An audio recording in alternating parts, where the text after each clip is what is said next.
Iya, Oke, bisa Bu ya. sudah Pak.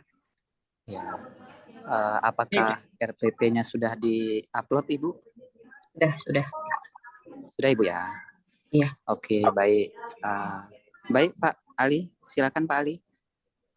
Oke, terima kasih Mas Reza. Assalamualaikum Ibu. Waalaikumsalam warahmatullahi Nah, wabarakatuh, Pak. cek sound dulu, suara saya terdengar jelas Ibu? Alhamdulillah jelas Bapak. Alhamdulillah. Iya. Suara Ibu juga clear terdengar oleh saya. Alhamdulillah. Ibu, perkenalkan saya Ali Murtado. Ya. Bersama dengan kita juga yang terhormat Bapak Profesor Dr. Haji Muhtar. Kami berdua dari UIN Jambi, Bu UIN Sultan Toha Sapeden Jambi.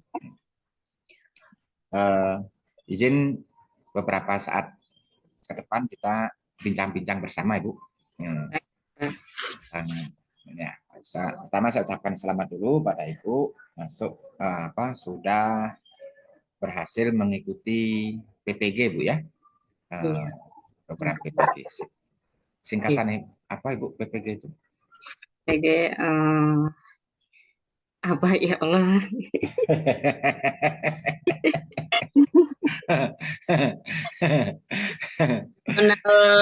Pedagogi itu apa? Learning. Grogi Bapak. Ibu ini tertulis di sini Ibu Nisa Azizah. Iya Bapak. SPDI gitu ya. Biasa dipanggil siapa Ibu? Nisa Pak. Nisa. Ibu Nisa ya. Ya. Ibu Nisa. Ibu Nisa ngajar di mana? Ngajar di MA Al Hikmah Bapak. Sukabumi Jawa Barat. MA. Oh, di MA ya, di Jawa Barat sana. Iya, Sukabumi Pak. Iya, iya. Dekat Cianjur. Dekat Cianjur. Iya, yang Ibu ada gempa. Iya, terkena imbas gempa juga. Ada di beberapa daerah terkena juga, tapi istilahnya nggak sampai rumahnya roboh lah. Istilahnya ada bangunan retak ada juga. Alhamdulillah di sini enggak Pak. Mudah-mudahan saudara kita yang terkena musibah itu tetap diberi kesabaran itu ya. Iya Pak. Lalu ada gempa susulan Pak. Iya. Iya. Ibu mengajar sudah berapa lama? Saya mengajar kalau dari honor 2003, alhamdulillah diangkat 2006 oleh Mas Pak. Mengaku mata pelajaran PAI dan 2000 di Kepulauan Riau karena suami orang sampai Kepulauan Riau. Iya. Menikah iya. Kepri, setelah itu 2019 saya pulang kampung, alhamdulillah diterima oleh Kemenag dan ditugaskan di MAN 1 Sukabumi pada 2019 mengampu mata pelajaran akidah akhlak. Nah, kemarin alhamdulillah karena keluarga meminta saya untuk mengabdi di Yayasan Keluarga ya untuk mengembangkan baru 1 Agustus ini pindah ke Al Hikmah dan alhamdulillah dikasih madat untuk belajar mata pelajaran Al-Quran hadis Pak ini. Oh, alhamdulillah. Makanya baru Pak. Iya, yayasan keluarga ya. Nice, mudah-mudahan itu masuk pada kategori au ilmin yuntafa'u bih, mudah-mudahan. Yayasan yang mencetak warasatul anbiya ya. Iya, karena di kampung. Para ulama, mudah-mudahan ya. Baik Ibu, selamat ya Ibu ya. Sekali lagi mudah-mudahan diberkahi oleh Allah ini apapun saja yang dilakukan dan dibayarkan oleh Ibu.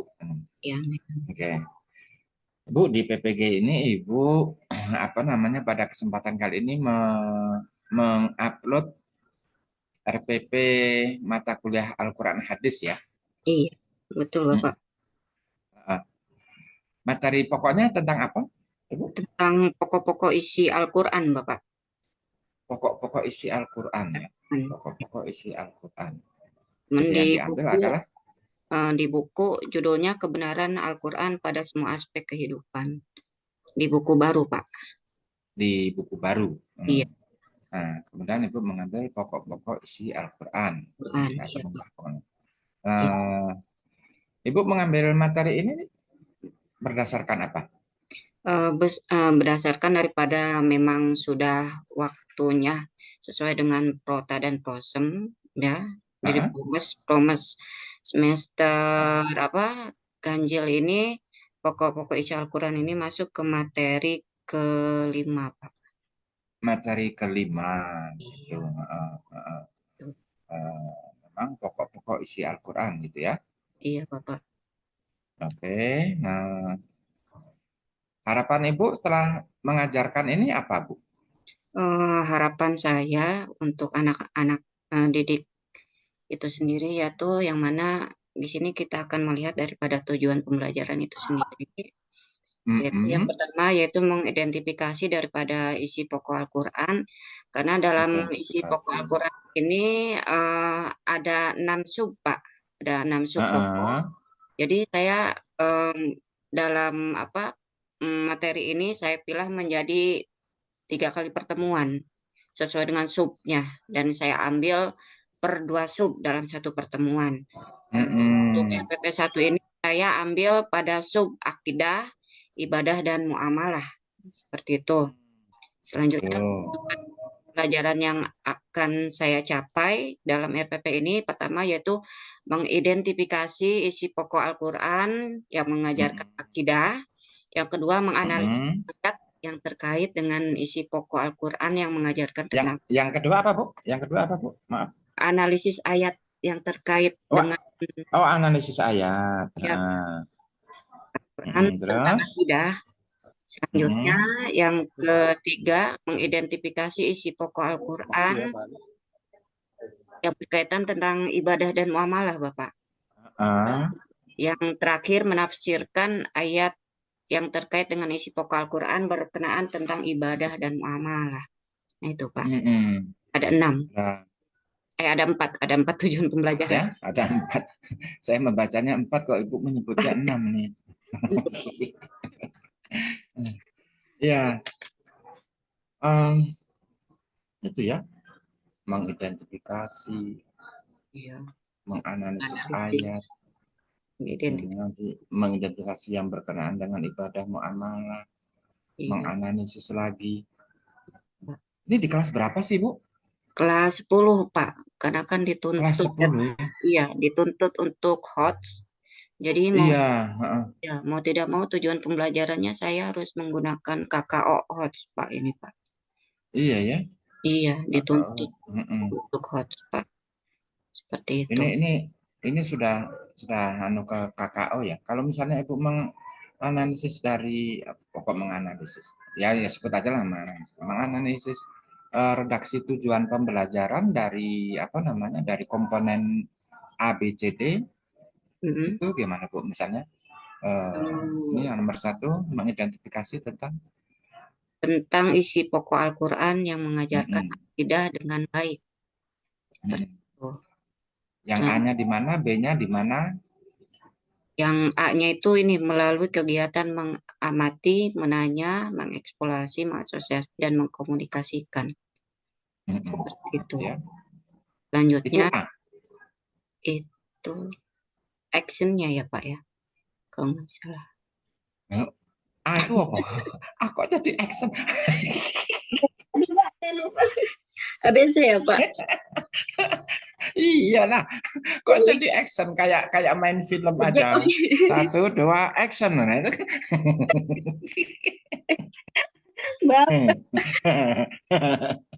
Yang jelas yaitu mengidentifikasi apa ya, kalau nggak salah itu. Itu kan audien itu kan ya siswanya tuh, Bu. Iya. Audiens ya. Audiensnya siapa? Audiensnya peserta didik gitu. Peserta didik. Nah, B-nya? Behaviornya itu dalam prosesnya ya, Pak, ya. Behaviornya ini kegiatannya ya ini mengamati, menanya, mengeksplorasi, mengasosiasi.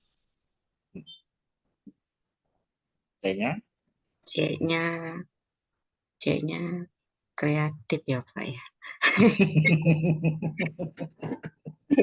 Yang jelas C-nya identifikasi itu Pak. C-nya Oke, identifikasi iya. Pak. Istilahnya itu. Kenapa tidak catatan aja yang C? Kan sama C juga. Saya tadi lupa. Yang Ini yang identifikasi D-nya? Pak. Iya, yang D. Yaitu materinya tentang Al-Quran. Pokoknya Al-Quran mengajarkan akidah dengan baik. D-nya itu dengan baik saja, Bu. Oh iya, dengan baik Pak. Oke, jadi ABCD-nya terpenuhi, Bu ya. Ya. Bagus semua. Ya, semana Ibu guru dari 2003. Ya Allah. Iya Pak, Dari 2003 sampai sekarang. Pak. Aduh. Pak. Ya. Oke. Terima kasih, Ibu. Ini ketika mengidentifikasi, Bu. Identifikasi itu jadi level keberapa sih, Bu? Identifikasi itu sendiri kena ke level 4, Pak. Level 4. Level 4 itu apa bunyinya? Menganalisis, Pak. Kena menganalisis kalau nggak salah di sini. 4. 4 ya, Pak. Tingkatan 4. Maksudnya kan C4 kan maksud Ibu ya? C4, Pak. C1, 2, 3, 4, 5, 6 itu coba dari sisi degree-nya, dari tingkatannya coba Ibu. Untuk sesuatu pengetahuan di sini dengan kata menjelaskan. Kalau duanya pemahaman dengan kata merinci. Kalau untuk C3-nya penerapan yaitu menentukan ataupun menyesuaikan ya, mengklasifikasikan. Kalau analisisnya C4 yaitu menganalisis, mengidentifikasi. Selanjutnya kalau analisis C4 ya. Analisis di sini kena C4 kayaknya Pak. C4. Iya. Tintanya ini mengumpulkan, C5-nya, C6-nya di sini mengarahkan, memutuskan, memisahkan, memprediksi, Pak, menugaskan penilaian itu, Pak. Iya. KKO-nya. KKO-nya ya. Iya. Baik Ibu, ketika Ibu pengennya mengidentifikasi dan menganalisis gitu ya. Iya, Pak. Kemudian cara Ibu ngajarnya macam mana? Cara mengajarkan di sini kita akan melihat daripada bagaimana langkah-langkah dalam pembelajaran itu sendiri. Di sini saya ya menerapkan ketika siswa dalam proses pembelajaran kegiatan inti, yaitu di sini saya menerapkan di saat langkah pembelajaran ini Pak, kegiatan literasi ya, kegiatan literasi bagaimana siswa mampu mengidentifikasi dan menganalisis daripada isi pokok isi pokok Al-Quran tentang akidah, ibadah dan muamalah dari segi literasinya di situ Pak. Yang Ibu lakukan bagaimana nih? Dengan lakukan yang saya lakukan. Ibu kan kepengen anak ini nanti mampu untuk mengidentifikasi, ya enggak? Ya. Mengidentifikasi ayat Al-Quran ataupun Al-Quran yang berkenaan ayat atau Al-Quran? Ini ayat, ya? Yang pertama konsep, yang kedua ayat, Pak. Ayat ya. Iya, ayat. Mampu mengidentifikasi ayat yang berkenaan dengan akidah. Iya, betul. Iya, betul. Lalu yang kedua, nanti setelah mengidentifikasi baru kemudian menganalisis ayat. Iya. Yang berkenaan dengan akidah. Iya. Nah, caranya macam mana? Caranya karena di sini saya kan menggunakan metode pembelajaran jigsaw, Pak. Karena istilahnya kalau untuk guru aliyah, guru itu kan hanya sebagai fasilitator dan banyak siswa yang menggali daripada konsep itu sendiri. Ya, jadi saya hanya mengarahkan kepada siswa bagaimana siswa dengan metode pembelajaran jigsaw ini mampu menggali sebanyak mungkin. Yang pertama yaitu menganalisis, mengidentifikasi daripada konsep akidah, ibadah dan muamalah. Jadi itu bisa pahami secara dalam gitu. Sekarang lebih kecil lagi aja misalnya. Ayatnya misalnya, ayat tentang ayat-ayat mana yang Ibu ajarkan waktu itu? Oke, yang saya pelajari, yang saya ajarkan di sini khususnya untuk akidah yang pertama yaitu Quran surat Al-Ikhlas ayat 1 sampai 4. Quran surat Al-Ikhlas ya. Ikhlas ayat Oke, 1 sampai misalnya ya. Kelas 1 sampai 4. 4. Izin Ibu coba Ibu baca. Iya.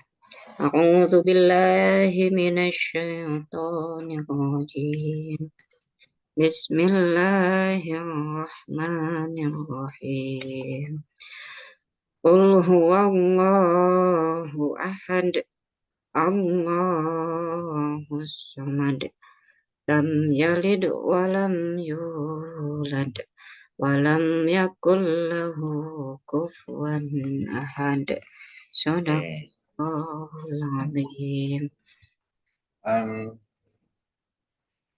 Sekarang dari Qul huwallah sampai walam yakullahu kufuwan ahad itu, pinginnya Ibu kan siswa kan bisa mengidentifikasi. Ya, betul, Pak. Ya toh? Nah, sekarang apa yang dilakukan oleh Ibu terhadap siswa supaya siswa itu bisa mengidentifikasi, oh ini berkenaan dengan akidah loh. Nah, misalnya, apa yang dilakukan Ibu? Oke, baik. Untuk yang akan saya lakukan di sini menyuruh kepada siswa untuk bisa membuka ayat Al-Quran yang pertama. Selanjutnya siswa untuk bisa mencari daripada isi arti daripada ayat Al-Quran itu sendiri, dan selanjutnya siswa mampu secara tafsir bil akli, mereka mampu menafsirkan apa isi kandungan daripada Al-Quran surat Al-Ikhlas 1 sampai 4 itu sendiri. Seperti itu, Pak. Maaf sebelumnya Ibu, ini siswanya nih plus santri ya? Ada yang santri, ada yang non santri juga, Pak. Nah, kan bayangan saya itu Bu, ketika Ibu menyebut mengidentifikasi, menganalisis yang berkenaan dengan akidah, berkenaan dengan ibadah, berkenaan dengan muamalah. Ya.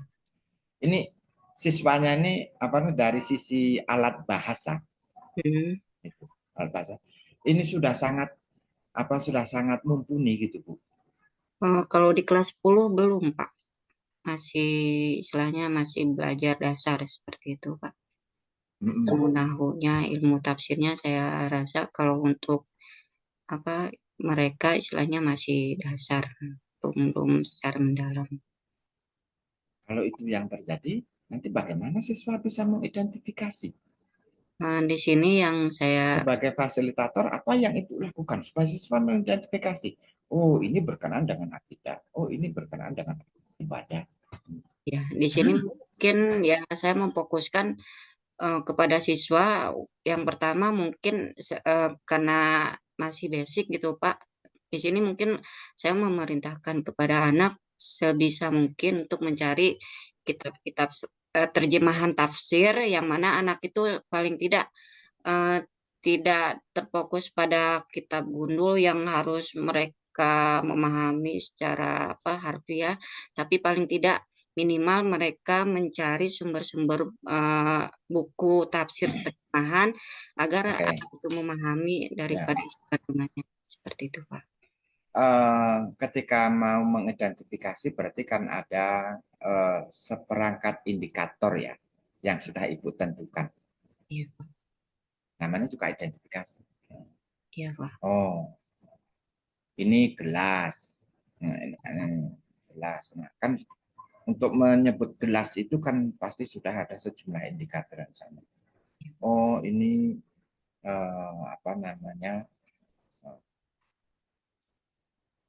gitu ya. Nah, kan sudah ada sejumlah identifikasi. Nah, ketika mengidentifikasi ayat yang berkenaan dengan akidah ini, ya, Ibu sudah mengantongi kata-kata kunci apa saja sehingga ayat itu nanti oleh anak akan dikatakan, oh ini berarti akidah, oh ini berarti ibadah. Ya, baik. Nah, di sini indikator yang jadi kata kunci daripada akidah yang pertama yaitu keimanan, Yang kedua yaitu tentang ketauhidan. Mungkin dua itu aja Pak, dua indikator Pak, tentang ketauhidan dan keimanan. Karena ini berkaitan dengan akidah itu sendiri dan juga kata akidah itu sendiri Pak. Seperti itu. Apa yang terjadi di pembelajaran itu Bu? Ketika siswa mengkaji mengkaji Al-Ikhlas itu.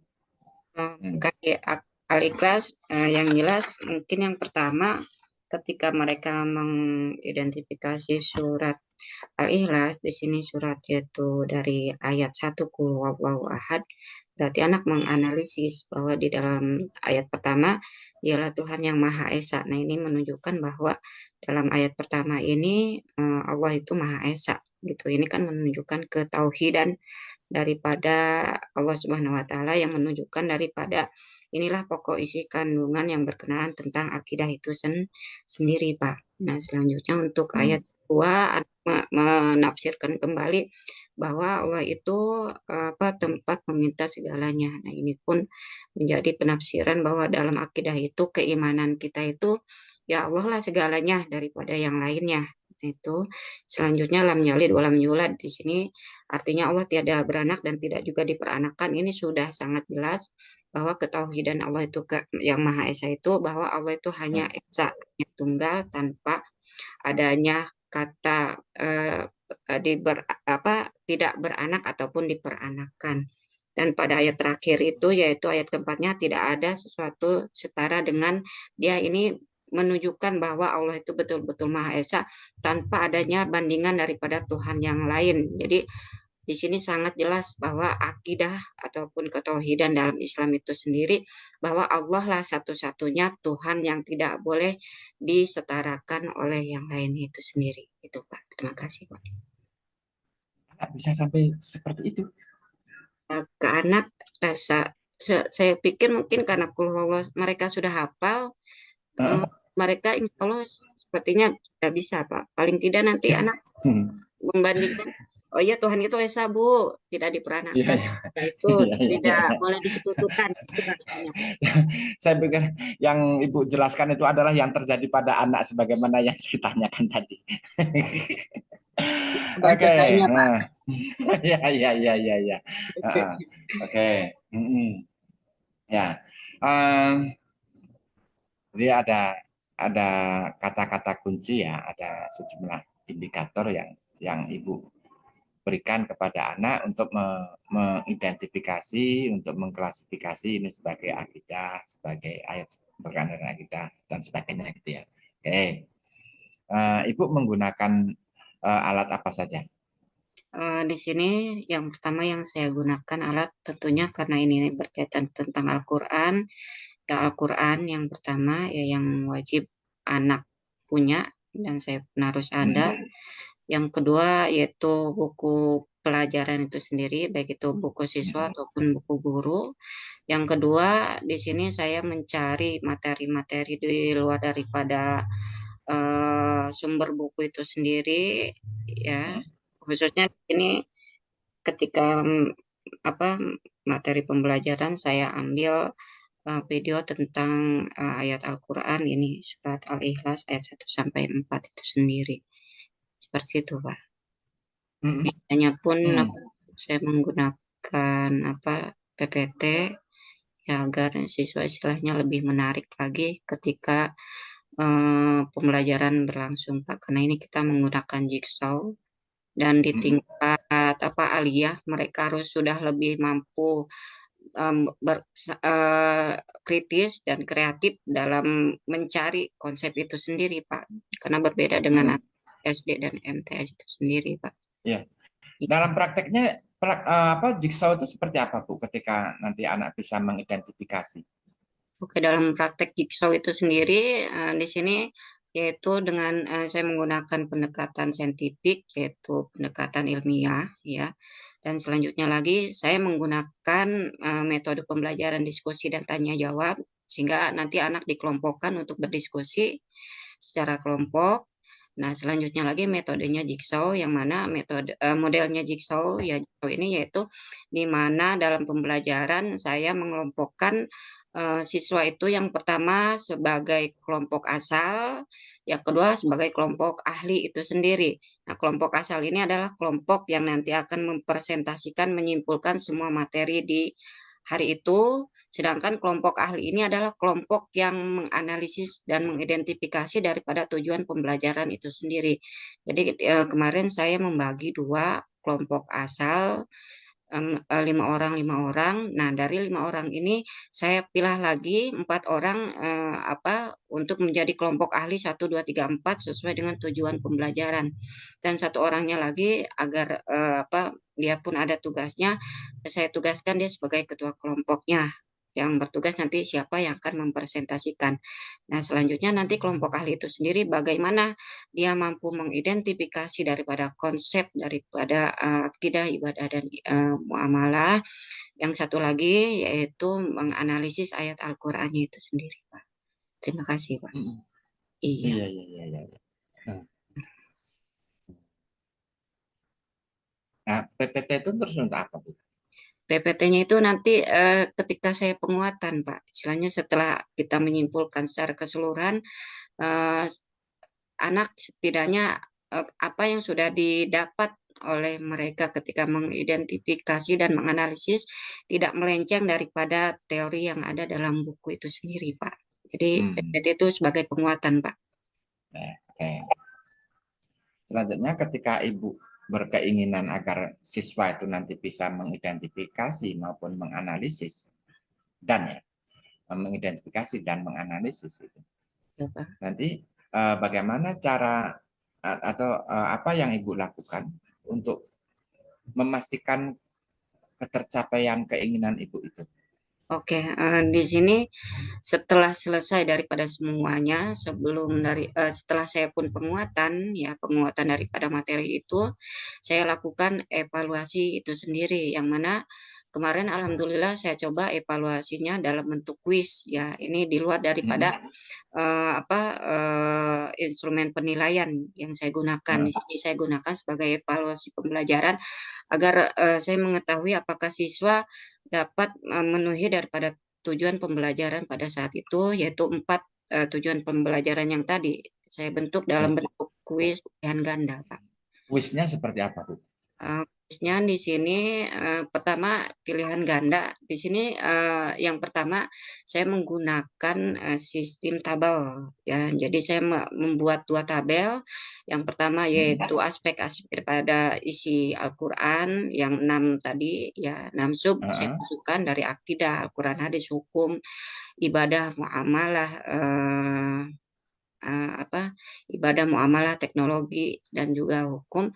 Itu satu tabel. Yang satu lagi saya acak daripada ayat-ayat Al-Qur'an yang berhubungan daripada 6 aspek itu sendiri. Selanjutnya dalam pertanyaannya saya memberikan pertanyaan pasangan manakah yang tepat antara tabel aspek pokok-pokok isi Al-Qur'an dengan ayat Al-Qur'annya itu sendiri. Di sini berarti anak apabila sudah menjawab dengan baik, berarti anak sudah mampu untuk mengidentifikasi, menganalisis ayat yang berkenaan tentang akidah, ibadah, dan muamalah itu sendiri, Pak. Baik, Pak. Oh, gitu ya? Iya, Pak. Nah, izin Ibu, coba Ibu tunjukkan ke saya tulisan Ibu Qul huwallahu ahad itu. Baik, Bapak. 1-4, Bapak. 1 aja, Bu. Masa dengan Ibu guru tahun 2003 mulainya nggak cair. Iya, Pak. Saya dari kuliah semester 5, Pak, sudah disuruh ngajar. Itu dia ya sekarang, Pak. Iya, saya sekarang nikah, saya balik ke KP kan, tahu-tahu pulang kampung, balik lagi ke sana, Pak. Balik ke kandang lagi, Pak. Bapak juga di Sukabumi juga. Di mana Ibu tadi? Di Sukabumi ya? Ya, Sukabumi, Pak. Bapak jadi pindah ke Sukabumi juga tuh akhirnya. Dari Kepri ke Sukabumi. Iya. Kalau ada satu ayat aja ya, Pak? Iya, satu ayat aja. Ya, sebentar, Pak. Besar atau kecil, Pak? Yang bisa dilihat ya, Pak? Nanti kira-kira tampak di kamera, Bu. Oh.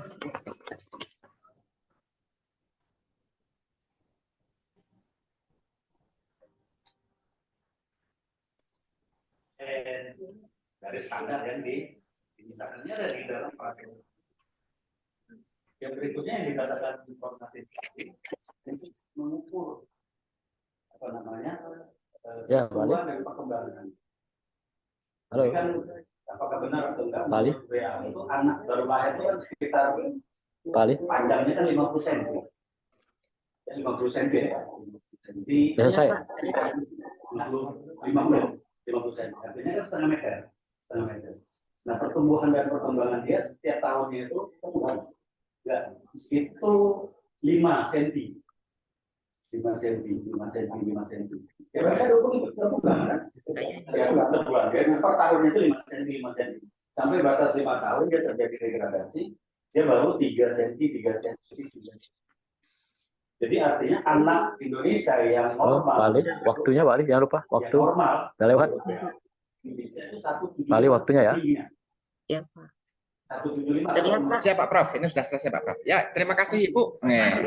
Sama Ibu guru Al-Quran hadis dari 2003, nggak percaya. Ya, hadis ya. Terima kasih, Ibu ya, atas kesempatannya berbagi sharing pengalaman, sharing. Iya, Pak. Sudah Ibu lakukan. Terima kasih, Ibu. Sekali lagi, mudah-mudahan sukses, Ibu. Amin. Yang ada prodi kesehatan masyarakat. Assalamualaikum warahmatullahi wabarakatuh. Waalaikumsalam warahmatullahi wabarakatuh.